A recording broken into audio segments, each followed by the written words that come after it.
عن عبد الرحمن بن عبد القاري أنه قال خرجت مع عمر بن الخطاب رضي الله عنه ليلة في رمضان إلى المسجد فإذا الناس أو زاغ متفرقون يصلي الرجل لنفسه ويصلي الرجل فيصلي بصلاته الرهط فقال عمر إني أرى لو جمعت هؤلاء على قارئ واحد لكان أمثل ثم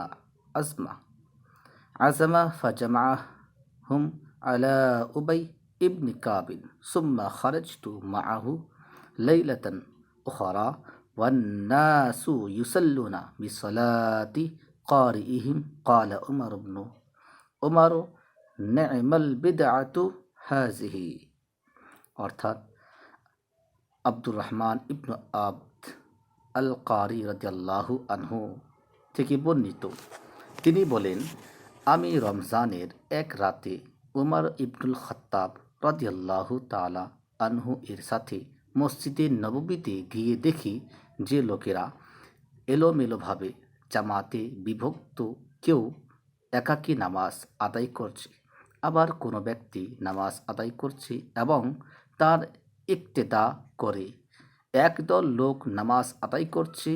ওমর রাদিয়াল্লাহু তাআলা আনহু বললেন, আমি মনে করি যে এই লোকদের যদি আমি একজন কারীর ইমামের পিছনে জমা করে দিই তবে তা উত্তম হবে।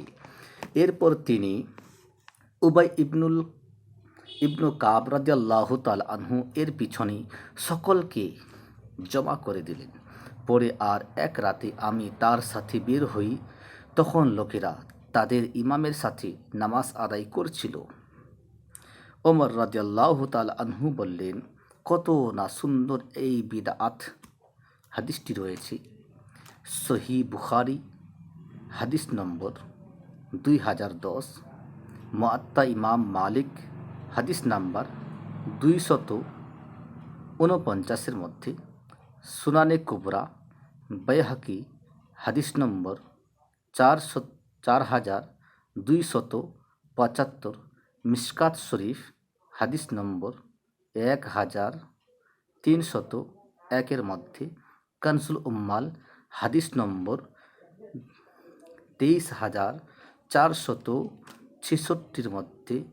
হাদিসটি বিভিন্ন গ্রন্থে সহিহ সনদে বর্ণিত হয়েছে।